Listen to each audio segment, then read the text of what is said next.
All right. Greetings. Welcome back to Black Bear News, where everything is connected. Please let me know if you can hear my mic. If the mic is on. It's been doing just all kinds of crazy things, so I'm not really sure. Check. I think it's on. Pretty sure it's on. We're live on Rockfin, Rumble, and on YouTube. You can watch on any of those channels. Please follow my TikTok channel at Black Bear News, where that's where I post a lot of the uploads. So, and you can catch those early if you are on my TikTok, you can catch those uploads. I usually upload them when I make them, and then I schedule them out for the other channels. So, but if you are on the TikTok, you can catch those early. Okay. All right. Great. All right. Well, let's get into it. It is a Friday. I generally think people kind of tend to mosey in a little bit slower on Fridays. That's all right.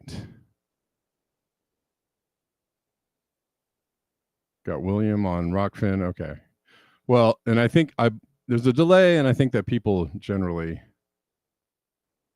assume I'm starting late. Don't never assume that. All right. I assume you can hear me too. If you can't hear me, let me know. I'm starting right away because there's lots to cover. I want to cover all of it, and I don't have any extra time. In fact, I may sign off just a little bit early. We'll do a little chat interaction at the end of the show. I don't want to get too sidetracked. Also, if you want to chat, send me things and chat and talk about stuff at any other time other than the show. You can either follow me on Twitter at Black Bear News, the number 1, or go to the Telegram channel, t.me/blackbearnewschat. You can share posts there or share thoughts or ideas or feedback. You can yell at me or tell me nice things, whichever you like. I don't know. It's up to you. All right. We'll start with Jim Bendel.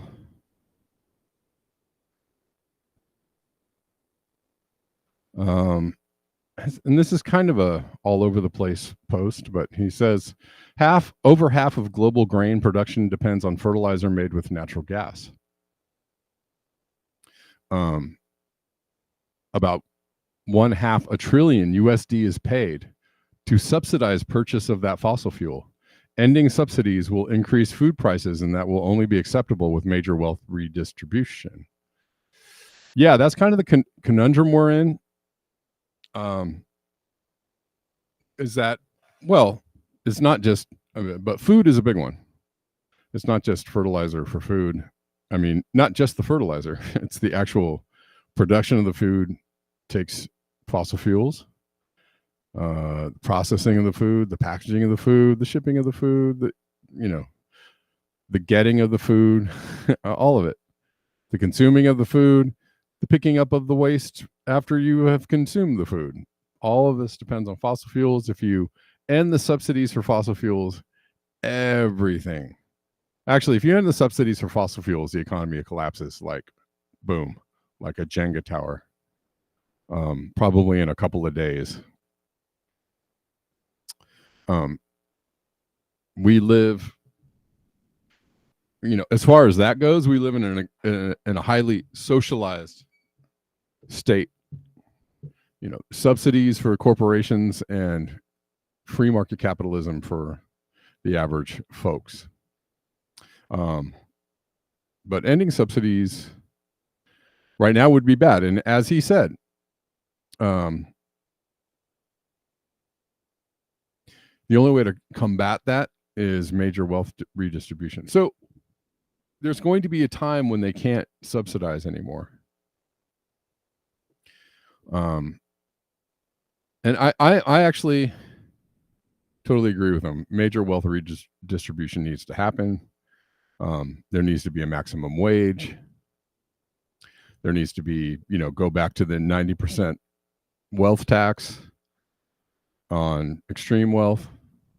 That needs to be redistributed to the average person, et cetera, et cetera.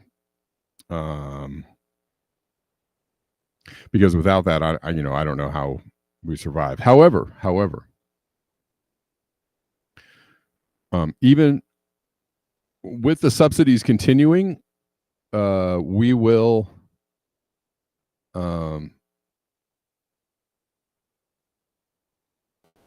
eventually we'll run into such an economic downturn that the subsidies will no longer be right. And it may happen, under the Trump administration. You never know. I doubt it, but because the point is to keep civilization chugging along for as long as possible. So that would be a libertarian maneuver. That would be a bridge too far. But eventually down the road, 2, 3, 4 presidents from now, maybe more. If we have 4 more presidents in us, one of those presidents is going to be forced, because of economic reasons, to end subsidies to for fossil fuels, and then we will have the raw free market economy taking over and showing us what the real price of gasoline is, and then that will be like a oh my god moment, right? All right.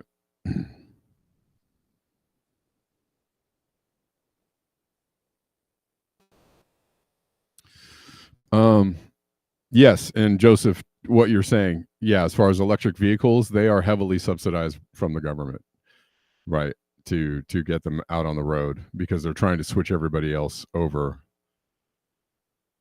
I mean, there's nothing about, there's not a lot economically sound about electric vehicles right now. Right? Not a lot makes sense about them from an economic level at the moment. I mean, maybe in the future they could, but they need to be heavily subsidized in order to be affordable. And while they're trying to roll out chargers and all that kind of good stuff for the cars, they have to make sure they have to support that whole system.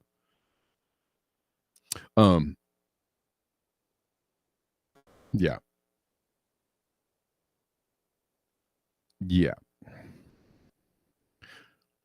Anyways, but let's keep going. He's making a good point. That's a great point. We're going to keep going because, man, I spent too much time on that point.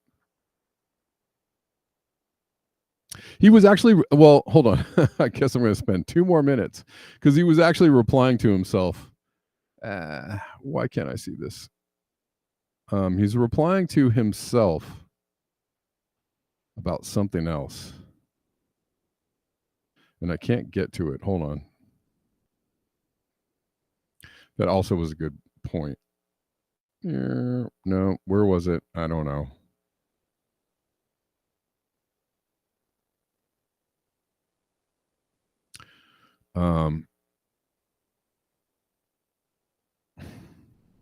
Well, he was talking about how the U.S. is falling behind in war, the war economy, and how Russia and China are ahead of us technologically, and we can't compete, and that's why we're switching our focus. I don't know, yada yada yada. There's a little more. I want to get to some other things because there's more in-depth discussions about some other things I want to get to, and there's going to take a little bit of time. If you haven't heard, RFK Jr. was appointed as head of the HHS, which, going against what a lot of people thought. A lot of people thought he was not going to get in there. Before we get to that, though, good tweet from Brad Cohn. I'm so glad Andrew Tate, father, worked for the CIA. Tucker Carlson, father, worked for the CIA. Alex Jones, family, worked in military intelligence. And Elon Musk, large military industrial contractor, are joining forces to save us from the deep state. This is so freaking epic. Yeah. We are not going to get saved from the deep state. guys. And voting for Kamala Harris wasn't going to save you from the deep state. So sorry to tell you that. There was basically no way out, and I'm going to show you why there was no way out. So the way out is around or through or something else, right?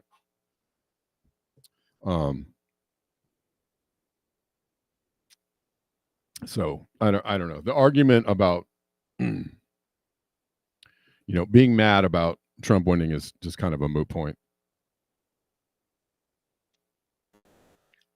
They're not going to save you from anything. It's going to be more of the same. But unfortunately, what we got was everything being steered towards Trump winning. And that's what happened. And that's what we got. Oh boy. So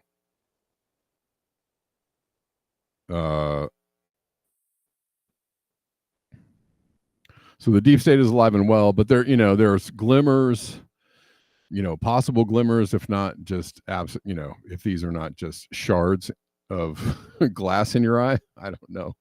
Glimmers of hope become shards of glass. Isn't that a pretty picture? Sorry to be so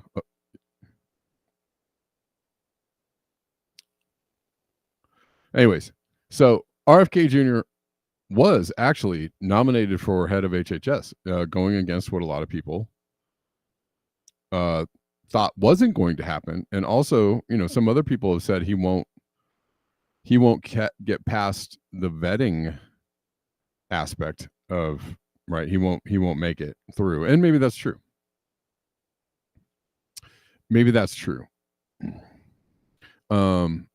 But let's read this from Max Blumenthal, because we like Max Blumenthal and he has good takes on pretty much everything.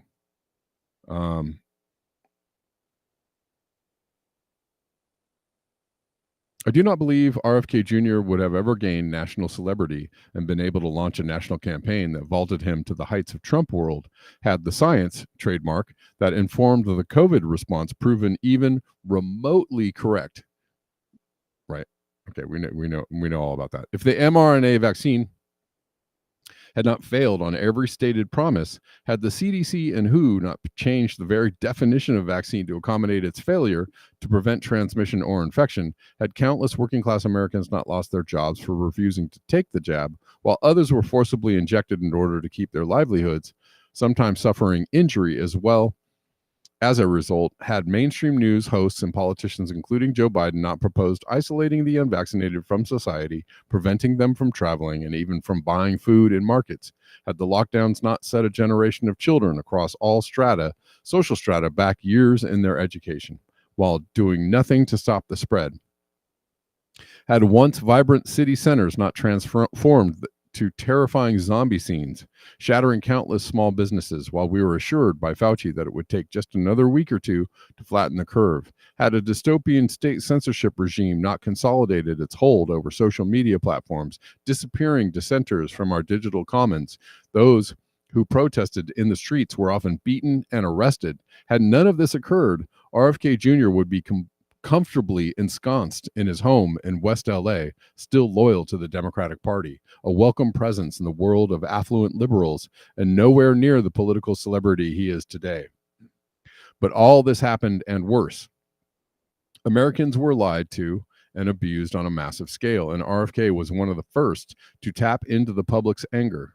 And thanks to his children's health defense, he already had an established platform to promote his Jeremiah ads, which focused heavily at the time on the erosion of constitutional rights, not always on vaccine-related issues.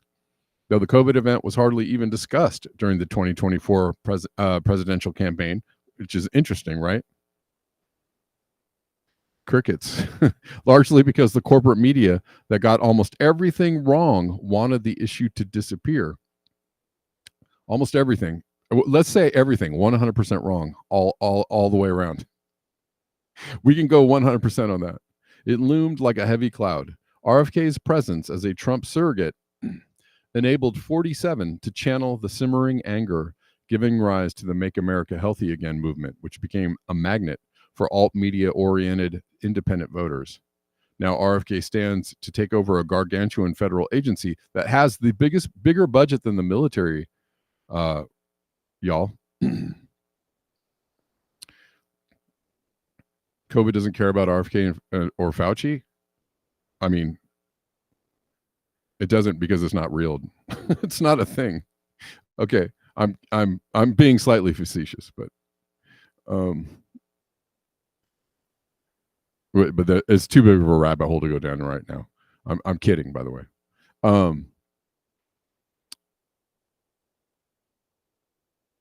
Now RFK stands to take over a gargantuan federal agency that has traditionally served as an instrument of big pharma and the agribusiness lobby.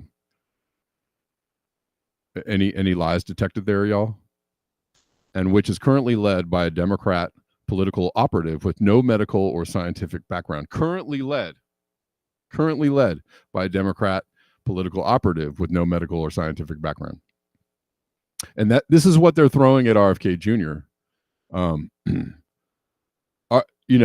RFK doesn't have a medical license, but he knows more about facts and science than a lot of doctors out there. I would put him up against many doctors any freaking time, and he would stomp as far as knowledge. The pundits. So let's not the whole like, do you have a degree in science? You can't do science. Okay, listen, that doesn't matter. It doesn't matter anymore. And it's actually a liability to have a degree in something and believe falsehoods. It actually impugns the idea that a degree is actually something that gives you authority, right? Okay, let's keep going. The pundits who paint RFK's ascension as an unfortunate triumph of the paranoid style in American politics are whitewashing the failures and sordid deceptions of the credentialed class they represent, while denying the experiences of the millions who paid the price for them. And that is, I couldn't put it any better. That was a really great summary of why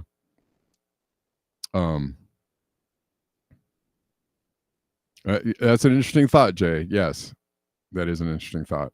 Who knows? That I had that thought too.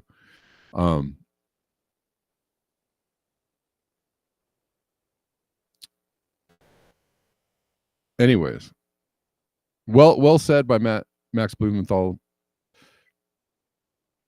And the decrying, the bleeding liberal, what do you want to call them?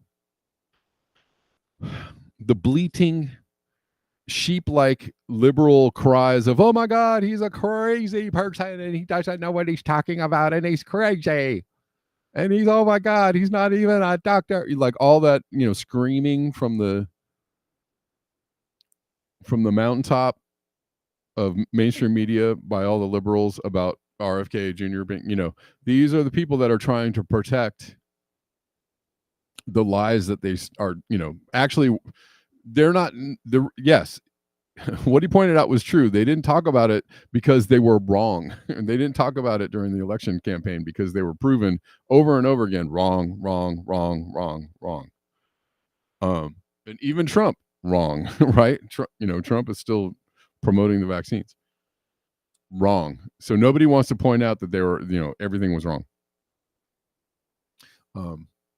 So all these people are trying to protect a facade of gaslighting, like gaslit reality, which is what I said in my own write-up about this, which is, there's a reality that big pharma and the mainstream media and the HHS and government and CDC and everything, they created this gaslit reality that it's not real. It doesn't exist. It was not real. And they forced it on everybody. RFK popped a big bubble, big hole in that bubble, burst that bubble. And he did so in a correct way, and he did so righteously, and he was correct. He popped the bubble, and they're mad about that, and they're still going there, and they're going after him for popping the bubble, and whatever. And he probably, he's trying to save capital. Yeah, you're right. He's not. Don't get me wrong. RFK Jr. is not a. He's not a saint. I'm not talking, I'm just saying he was correct, and he does at least hold some values. It seems that others do not hold, right? So some values around truth and whatnot. Is he going to make it to actually be confirmed? Is he going to be able to even have the power to turn anything around? We don't even know yet. We don't know. But there's a glimmer of hope. Anyways, is a glimmer of hope. You never know. Hoping that something, good can come out of this, what looks to be like a Zionist victory romp in the Trump establishment, right? That there might be one or two good things to come out of it. But maybe nothing. Maybe there'll be nothing. Maybe all hopes will be dashed, and wouldn't be surprising, would it?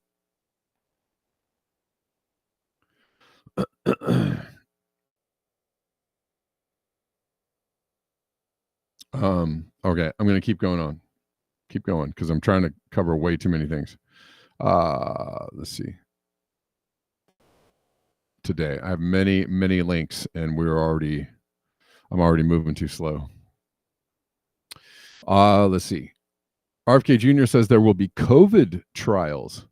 Once appointed as Secretary of HHS, said the Trump administration will use RICO filings to break up big pharmaceutical cartels and punish corruption with severe legal penalties. So it begins.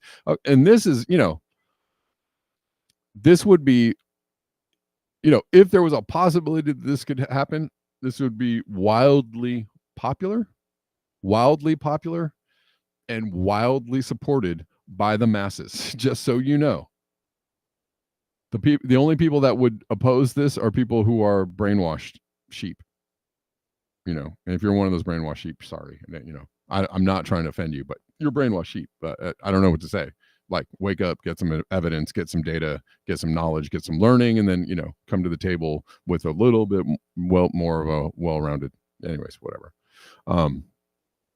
My initial inclination would be to use the Justice Department and the moral authority of the office, but also, the Justice Department should immediately call in begin an investigation of the medical boards and the collusion between the pharmaceutical industry and the medical boards that are delicensing these physicians who actually try to heal patients and try to treat them. The Justice Department will also call in the medical journals that are corrupted by the pharmaceutical industry and explain to them that they're all going to be subject to criminal and civil RICO actions if they don't show us a way that they're going to stop revoking studies and refusing to publish studies that challenge the mercantile interests of pharmaceutical companies. We're going to change the way business is done at NIH. Okay, well,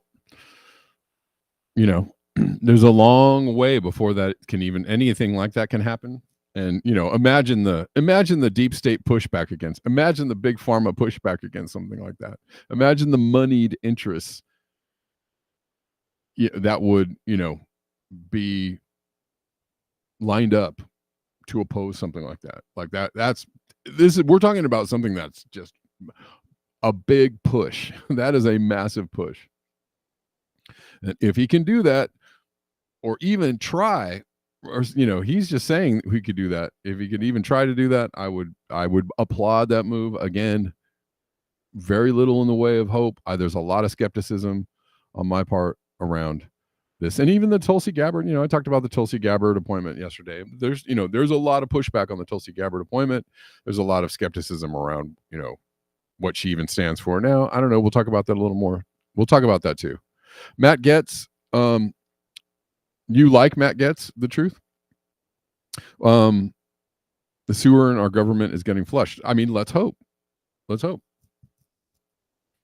Do I have a lot of hope? No, but I am willing to acknowledge when something is stepping in the right direction. I acknowledge RFK is a step in the right direction. There's, Matt Getz, is an appointment that a lot of people are saying could be. Okay, so this is we live in a world where, facts and evidence and data and things that happen can be pointed to as negative or positive for whatever political angle you're trying to support, right? Everything can be viewed in negative and positive at the same time, right? Depending on where your political silo is, and that's the time we live in. So, Matt Getz, a lot of people think, what the proponents of his appointment are saying is that he will be able to root out corrupt characters, players, or whatever, and then from the liberal side, they're saying, well, they're going to weaponize the DOJ. But listen, the DOJ is already being weaponized. It absolutely is being weaponized. Okay. There's no argument about that. The Biden administration has absolutely weaponized the DOJ. I'm sure the Trump administration, the last time, weaponized the DOJ. I'm positive. It absolutely is being weaponized during the Biden administration, and it was weaponized, against Trump. So, and I get, again, the same facts, the same evidence from both sides. Well, Trump is totally guilty and he's a felon, and he's, and from the other side, it's like, well, they weaponized the Justice Department against him, and they're trying to get him out of the race, and they were trying to make him look right. So, it depends on which side you're on. That's all I'm just pointing out. So, anyways, if I think Matt Getz is an interesting character. He has, good and bad. He has, he has some big character flaws, huge character flaws, and so I don't know. He's an interesting character. He seems to be anti-establishment, or at least hold anti-establishment positions sometimes. Again, we don't know if this is a ruse. Let's look at this from Whitney Webb. Matt Getz, Trump's pick to be Attorney General, argued against re-evaluating Epstein's sweetheart deal. So, is he going to really root out? Is he going to really root out corruption if he's beholden? If he's not going to go after the Epstein client list or any of these kinds of things? He's also seems to be clearly Zionist. I don't know if anybody has information to counter that. Let me know. Somebody said that he was not a Zionist, that he was the only pick that wasn't Zionist. I'm not sure. Okay, more recently, one of his closest associates has been actively lobbying to free Ghislaine Maxwell, claiming she and Epstein were patriots. Okay.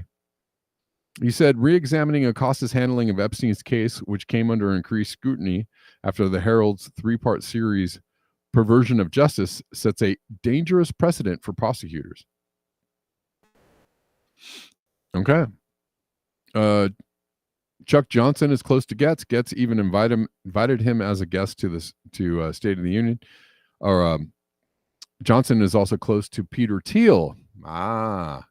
Everything ties back to Peter Thiel, who met with Epstein several times and is a CIA contractor who backed the Orwellian Carbine 9/11 with Epstein. And Johnson connected Thiel with the FBI, leading Thiel to become an FBI informant. Below follows Johnson's views on Maxwell and Epstein.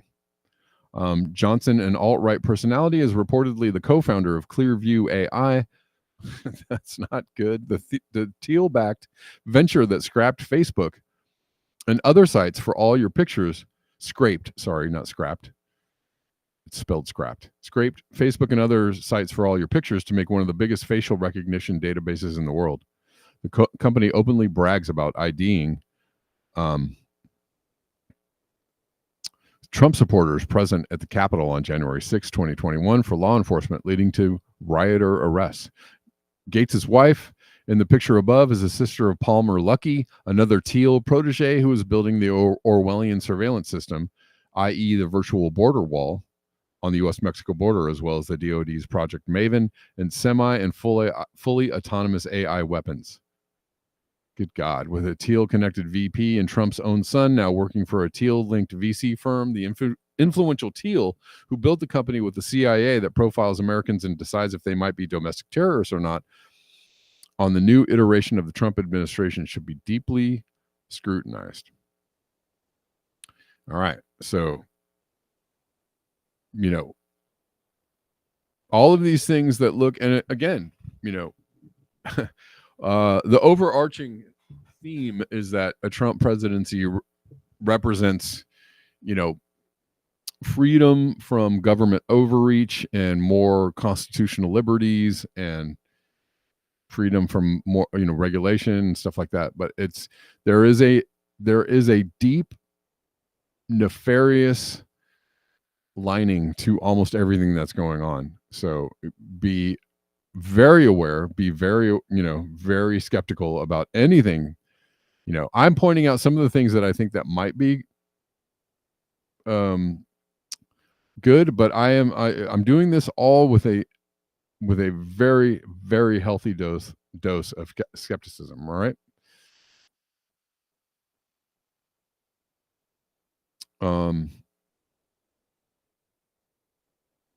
But we'll see.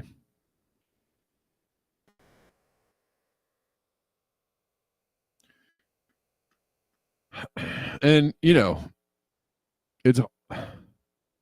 this muddies the water even more, but when you have like super deep state people coming out against Getz, it adds, I get, somewhat to their credibility. I jokingly said this is because Bolton said he was the worst pick ever, that it was a strong recommend for Getz, but again, it was a joke.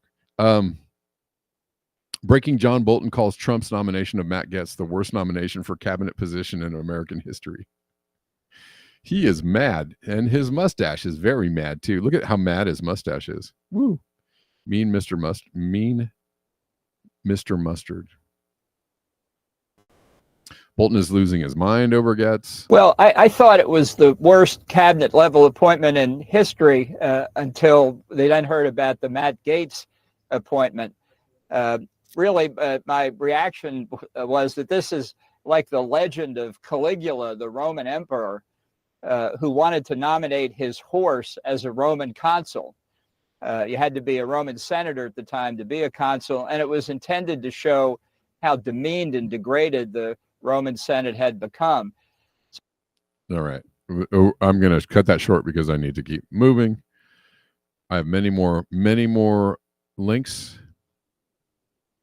Here is a good take from Michael Tracy on Tulsi Gabbard. Michael Tracy covered Tulsi Gabbard's campaign for president during the 2020 race very closely.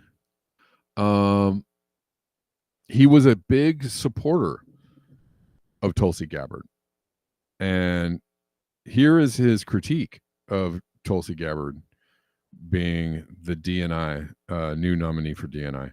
Tulsi Gabbard ran an entire presidential campaign advocating for such things as federal codification of abortion rights, eliminating fossil fuels, banning assault weapons, unraveling virtually all U.S. sanctions, condemning Israel for its illegal occupation of Palestine, as well as denouncing Trump for betraying his voters, violating the Constitution, and running an imperial foreign policy that was hurtling the world into war and nuclear apocalypse.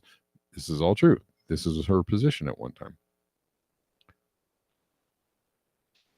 She subsequently abandoned these positions because an opportunity arose to insinuate herself into the Republican Party, which of course requires abandoning any critique of Trump.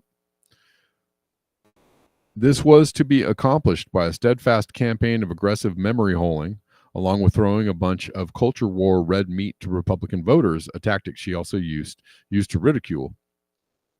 Tulsi Gabbard used to routinely castigate Trump for being surrounded by warmongers like Mike Pompeo, John Bolton, and Nikki Haley. Trump has now appointed ideologically indistinguishable people to those exact same positions: Marco Rubio, Mike Waltz, and Elise Stefanik.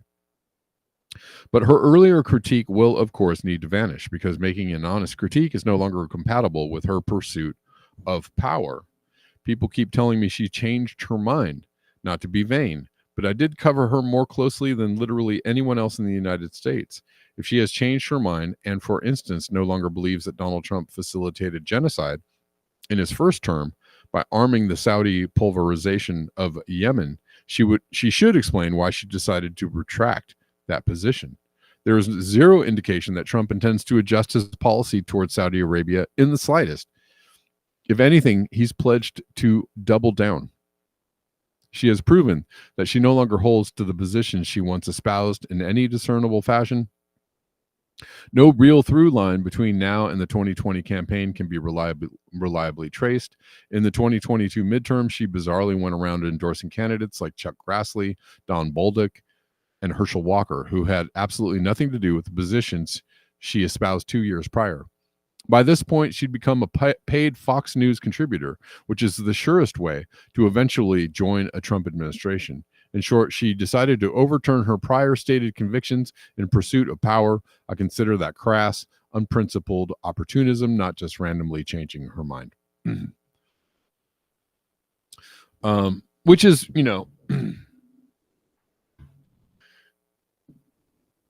a good read on where she is at these days as far as her belief system. Who knows? I do like Tulsi Gabbard, or I did like her, or I liked her at one time, or I liked what the things that she stood for at one time.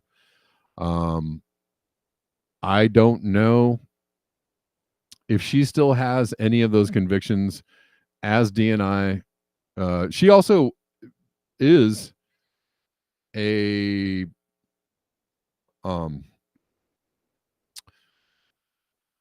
what is she, a corporal? I don't know. She's in a PSYOP division.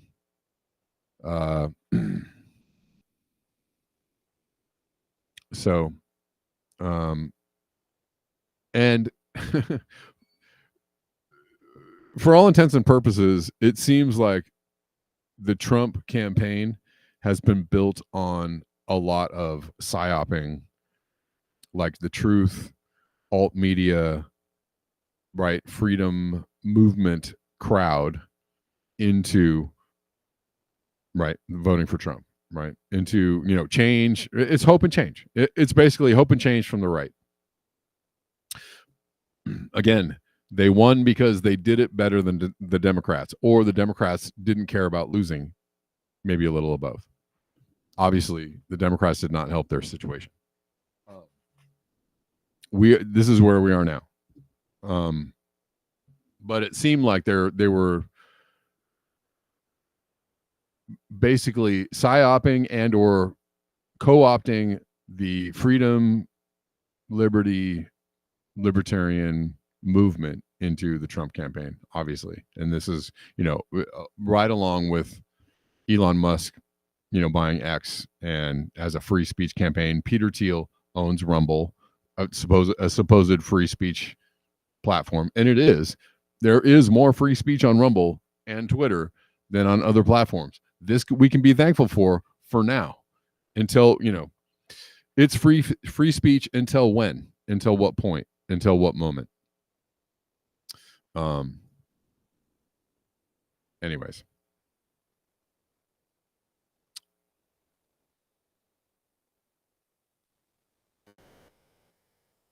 So if you have Tulsi Gabbard going from a PSYOP division into the Department of National Intelligence, I mean, it seems like a kind of it seems like an easy fit, right?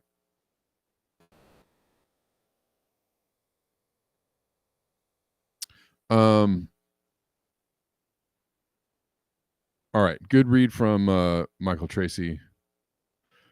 And it's good to,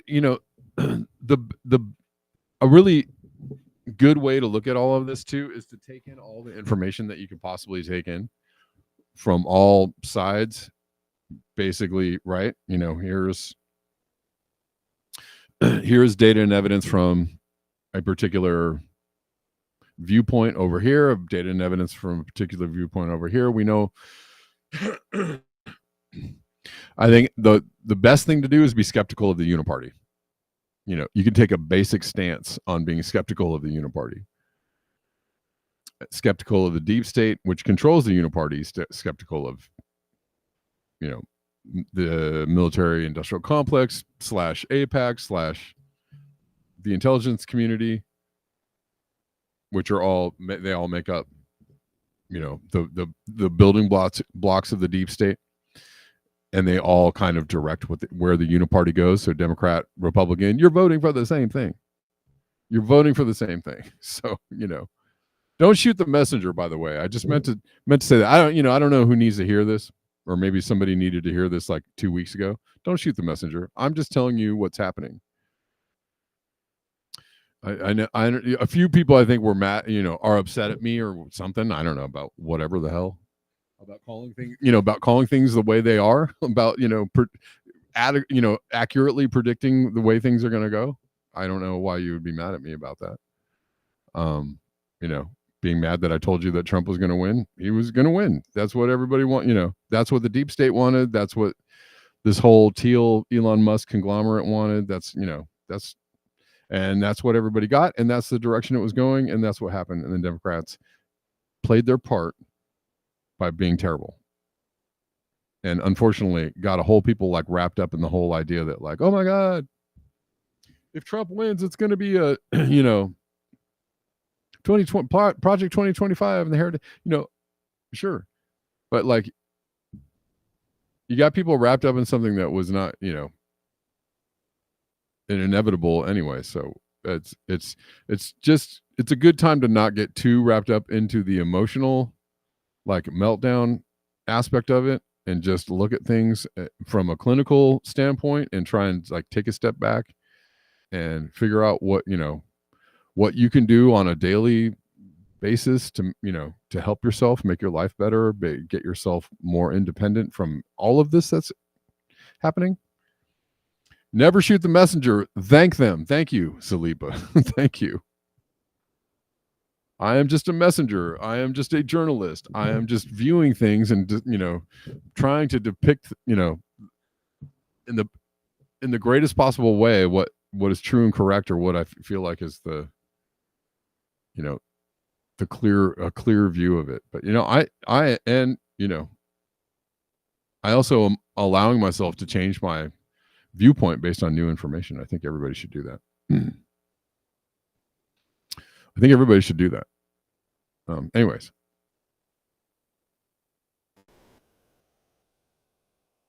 William says, I'm okay. I just don't want Kevin's show to suffer because a bunch of chatters don't like me. Oh, what?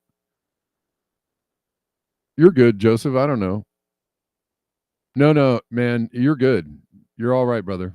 Keep on chatting. You're good. It's I don't know. I feel like we're maybe we need to get some helmets and get in the chat, and, you know,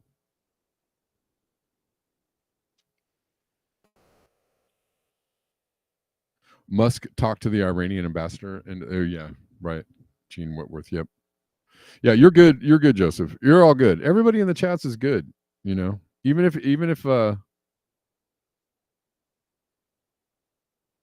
whatever, if you're pissed off, that's cool too. Whatever. I you know, I understand. Be pissed off if you want to be pissed off. Be upset if you want to be upset. That's all. You know, whatever. It just, I think that people should just not be quite so sensitive. Sometimes, you know, we all get angry. We all have emotions, and, you know, it's good to have those emotions and then get over it and just go like, all right, now we're back. Now we're back here. We had a moment, and now we're back. Okay. All right. Now you're good, Joseph. Actually, man, I really look forward to your comments, Joseph. Always. You have some of the most rational and interesting comments out there. You know, so keep them coming, bro.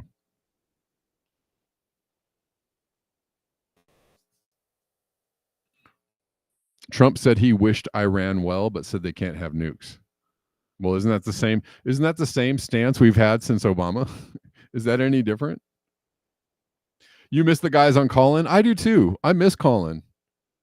I really miss Call-In. You're right, Zalipa. I actually really enjoyed that part of the show, and I wish I could do that again.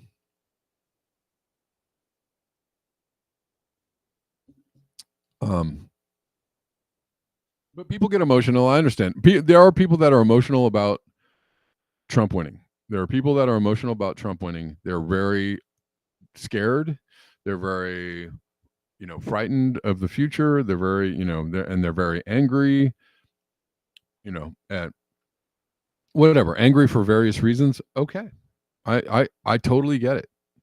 I totally get it. I totally get if you're angry and scared and, you want to find somebody to lash out at and blame and like you're why and, you're the problem. And okay.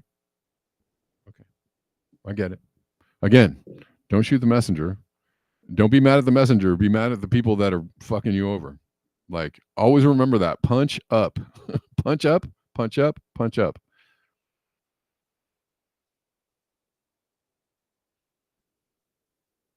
And I promise to take my own advice too. All right. So is Trump going to be conciliatory with Iran? That's the difficult thing with Trump is that he says so many things, right? He says things that are very provocative, then, turns around and says things like, "No, you're good." And so, I don't know. Iran already has nukes, do you think? They have superior, they do have some weapons that can get through the Israeli defenses.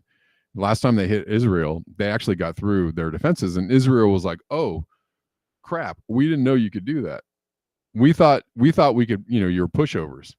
So Israel had to take a step back and think it through. The meltdowns are funny, absolutely hilarious, I have to say. Some of them are very funny. But, I get that people are in their emotion. People are in their feels. Hey, if you're in your feels, I get it. You're good. Come on back. Whenever you're done being in your feels, like, everybody's here. We're all here. We're all going to go forward together, right? Right. Okay. Let's keep going because, God dang it, it's already late.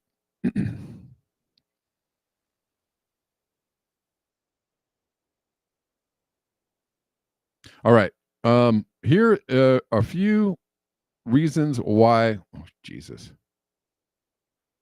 It's a uniparty, and there's really nothing to be too, hopped up about. Trump or Biden or Trump or Harris is all going to all lead us down to the same path. So there's really just, I don't know, something else needs to happen. Antony Blinken announces every dollar we have at our disposal will be pushed to Ukraine between now and January 20th. How's that for a slap in the voters' faces? They, if there was a reason why people voted for Trump, it's because of this shit. If there was a reason people voted for Trump, it's because they're spitting in your face. They're they're pissing on you and telling you it's raining. They're absolutely evil, disgusting pieces of shit. They're sending every dollar they have to Ukraine. I also saw that there was a 30-day, they said there was like a 30-day moratorium. There's going to be in 30 days, they were going to stop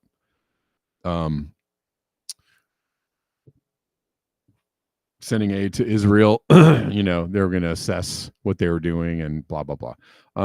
And that was all false. That was a lie too.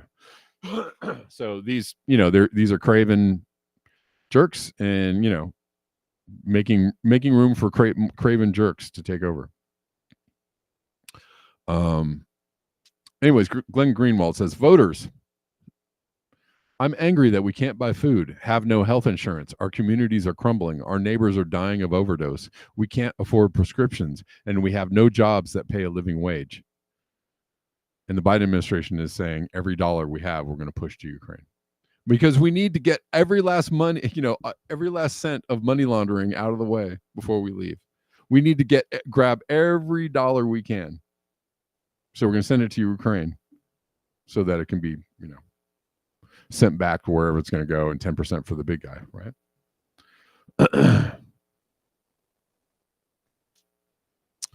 Yeah, that's disgusting. That's freaking disgusting. I don't know how, I don't know how you can support that.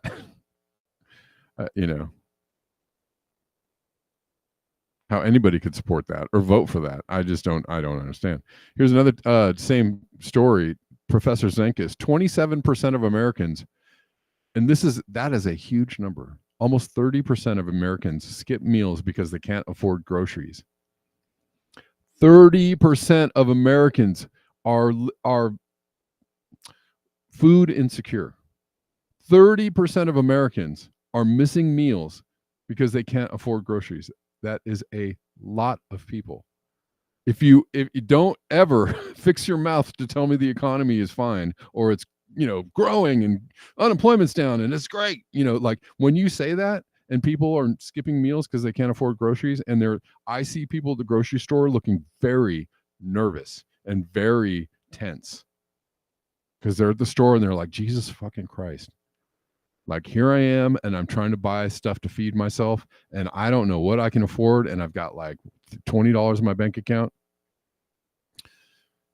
I see people looking like that every day. And, and when you fix your mouth to gaslight people about how the economy is great and everything's fine, and what are you talking about? Like, that makes people pissed off. Pissed off. And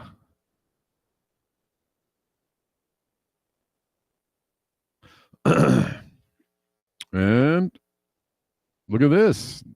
Oh my God. What do you know? Revolutionary Blackout Network. Chuck Schumer and the Democrats are already working with Donald Trump so they can crack down on the free speech rights of Americans. Democrats called Trump a fascist only to help him implement fascism.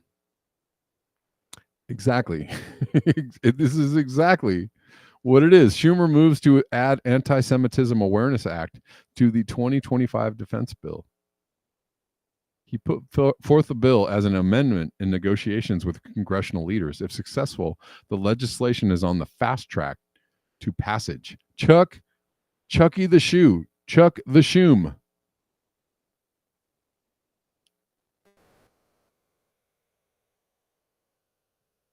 Puts forth the anti-Semitism bill that Trump is a proponent of, basically. Who is zooming who? Jesus.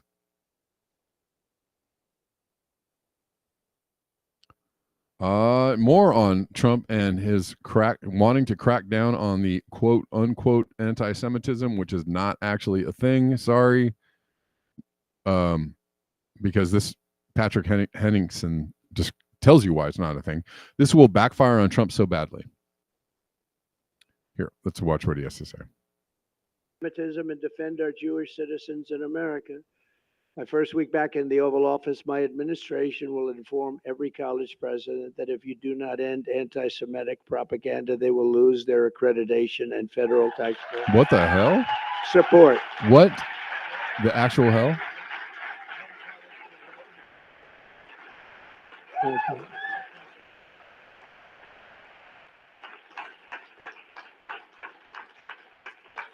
Truth is, you don't have to do much after that. When you do that, it's going to work miracles. Please sit down. We will not subsidize the creation of terrorist sympathizers, Wow. And we're not going to do it certainly on American soil. We're not going to do it anywhere. Next, I will inform every Wait, hold on. What else is?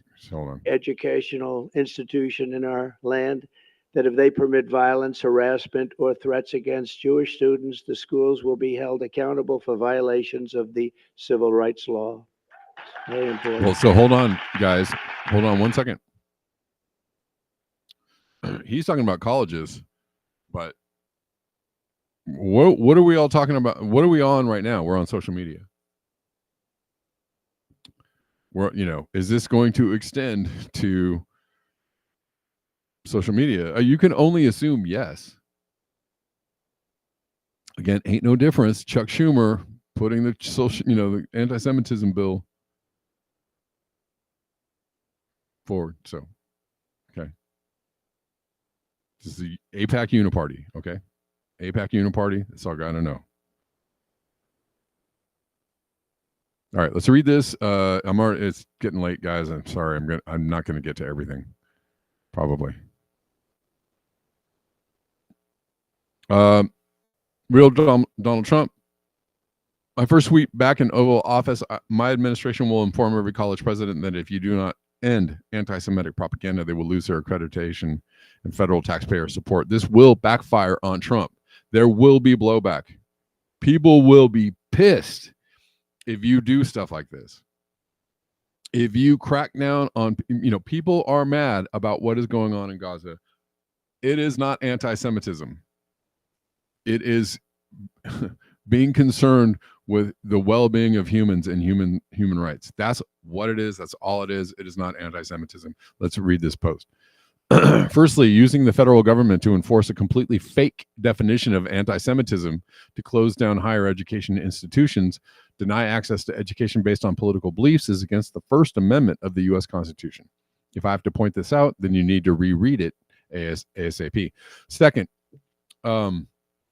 criticism of Israeli actions, Zionist ideology, or Israel's genocide in Palestine or mass murder of Lebanese people is not anti-Semitic. And no Supreme Court justice will back Trump and media's fanciful version of reality here, clearly being imposed by the Israel lobby. 3, supporting Palestinian human rights, the right to life, liberty, and end to a brutal apartheid is not anti-Semitic, nor is it pro-Hamas or pro-terrorism. It's time we dispensed with this lie before it's eventually obliterated by the U.S. High Court judgment anyway. Even your most conservative justice, Clarence Thomas, will send this farce into juris oblivion where it belongs. Note to free speech warrior Elon Musk, who is also, Zionist. 4, by allowing a foreign lobby to enact unconstitutional, dare we say, un-American, disingenuous authoritarian moves like these, the president is empowering a very intelligent and highly motivated, nonpartisan opposition at home and abroad. It's a losing gambit all around. Correct. Blowback will be a bitch on this one. Blowback will be, people will be pissed. People will be pissed. If you try to do this on college campuses, on social media, anywhere you go, people are going to be pissed, and you're going to have. I saw a few people say that there are a few scenarios in which the Trump administration could actually just collapse. The support for the Trump administration could collapse completely. One is if he continues the Ukraine war. That was, this kind of stuff right here will collapse any and all support. It will turn Trumpers and libertarians and the independents. It will turn everyone against Trump with a quickness, because I can tell you right now, the support for this is very small as far as like actual people, real people. They are in such a minority by such a huge number. It's just not gonna work. You're gonna have the majority of Americans, and I mean a big majority of Americans, in the streets, pissed off. But he's going to go, he's going to do it anyways, I'm sure. Trump then added, we will not subsidize the creation of terrorist sympathizer, blah, blah, blah, blah, blah. Utterly ridiculous and embarrassing. Understand your office does itself no favors by allowing the Israeli lobby to write these over-the-top, ill-advised speeches. This kind of half-baked reactionary politics will ultimately hurt you, your movement, and the country for that matter. It's not even good for Israelis and Jews in America. Create more animosity and fuel more of what you call anti-Semitism. You are directly fueling a vicious cycle. There's no upside. It's 100% in the liability column. You will lose bigly. Great analysis.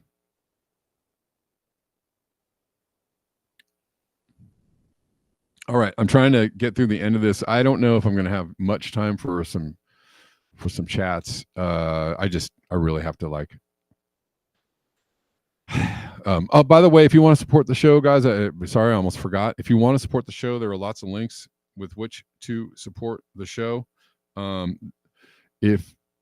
really do need the support to keep the show going. It is very difficult. I'm very strapped for time. very strapped for time. That's why I do uploads occasionally. When I'm doing it, when I put up an upload, it means like I'm so busy trying to take care of like life and other things that need to be taken care of that like I don't even have a time to do like an hour-long live stream with y'all. So if you can support the show really needs your support. Otherwise there'll be, less of the show to go around.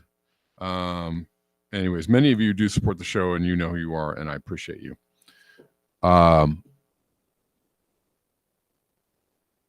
Anyways, you can support the show. There's a bunch of links in the description box, right? There's Buy Me a Coffee, PayPal, whatever, Venmo, Cash App, all those links there. Pick your poison.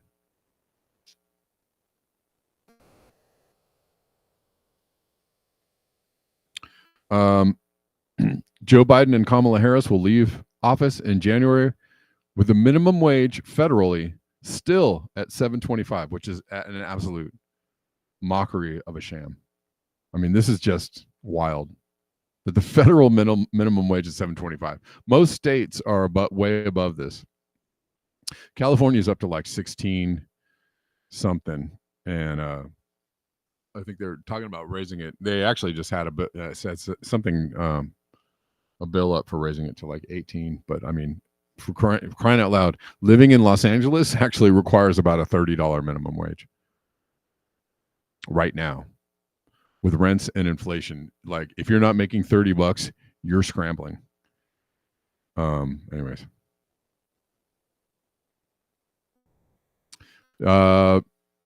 Minimum wage still at $7.25, seeing homelessness spike over 12%, and having participated in a genocide that has left 200,000 dead in Gaza. Yeah, 70% of which are women and children, by the way. So, yeah. Nice people. Joy, filled with joy. Those are your lefty heroes.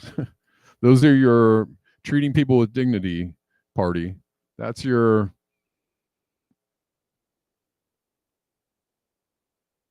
love everyone and diversity and dignity party. Yeah. That's that party. Okay.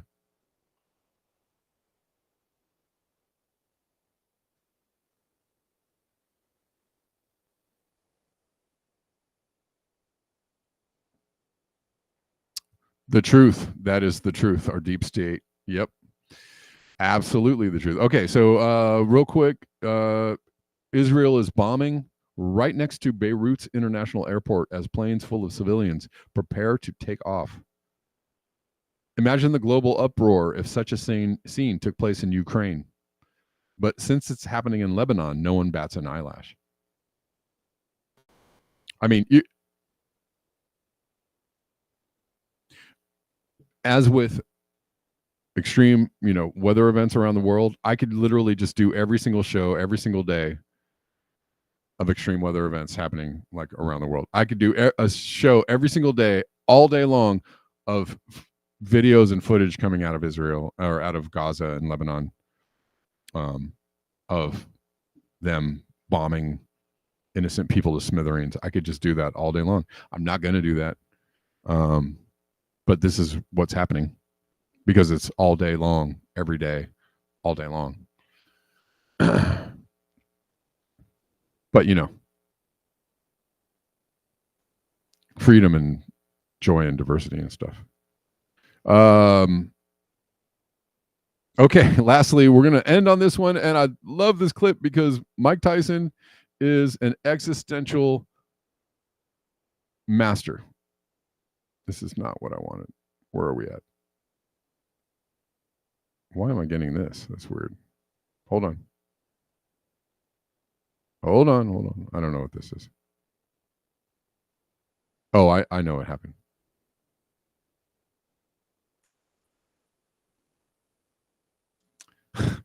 He's talking to a kid who's interviewing him, and listen to what he says, which is actually philosophically incredibly deep. But he says it in such a way that I feel bad for the kid. Anyways, Mike Tyson definitely forgot he was talking to a kid while answering this question. Here we go. Well, in your return to the ring for this fight, you are setting a monumental opportunity for kids my age to see the legend Mike Tyson in the ring for the first time. What type of legacy would you like to leave behind when it's all said and done? Well, I don't know. I don't believe in the word legacy. I just think that's another word for ego. That's just some word everybody grabbed onto. Now it's used every 5 seconds. It means absolutely nothing to me. I'm just passing through. I'm going to die, and it's going to be over. Who cares about legacy after that? What a big ego. So I'm going to die. I want people to think that I'm this, I'm great. No, we're nothing. We're just dead. We're dust. We're absolutely nothing. Wow. Our legacy is nothing. Well, thank you so much for sharing that. That is something that I have not heard before, someone say that as an answer. Can you really imagine somebody say, I want my legacy to be this way when you're dead? You think somebody really wants to think about you? I want people to think about me when I'm gone. Who the fuck cares about me when I'm gone? Well, in your return to the ring for this fight, you are setting a monumental opportunity for kids my age to see the that was hilarious, but pretty deep. Pretty deep. I said that Mike Tyson is a Zen master, and with that, but the kid is like, the kid's like, oh, thanks.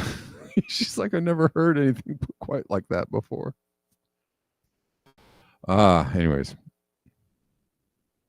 Gene Whitworth says 70% of the people are against the genocide. That's got to be a potential time bomb for the stability of his administration. Absolutely. No, you're not going to get away. You're not going to get away with. And I can tell you, like, if there is a move to even escalate the situation from where it is now, people are going to lose it. People are going to lose it. You know?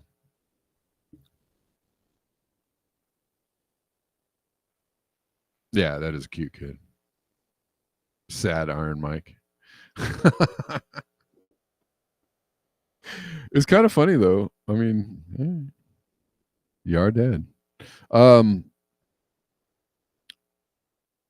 Define violence and threats, right? Exactly. That's what's funny to me is that this supposed, people trying to paint things with the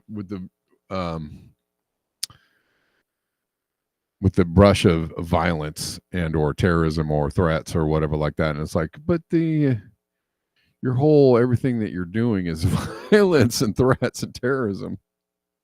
It's kind of it's kind of wild. I'm on the Rockfin chats, by the way, for a second, but I really do have to wrap it up, guys.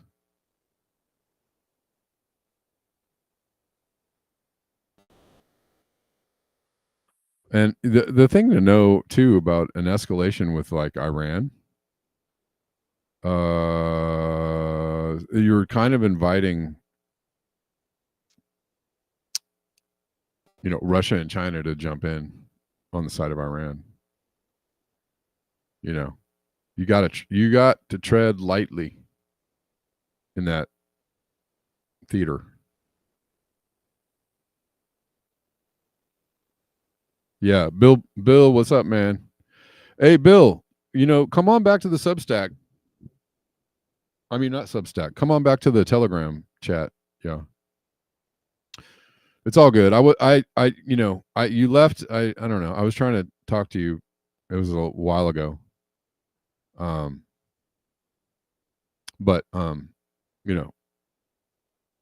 listen, man, no harm, no foul. And we would love to have your voice and your, have you in the debate on in the telegrams. So come on back, man. No harm, no foul. All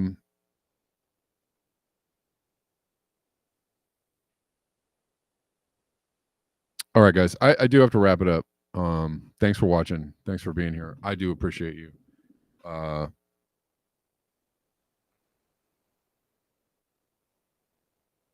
And we will reconvene on Monday.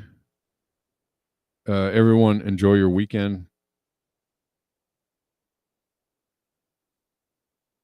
I know it's probably getting chilly where you are. Getting chilly here. We had a nice dump of rain this morning, like a huge dump, like 5 or 10 minutes of like really like crazy rain for a second, and then it went away.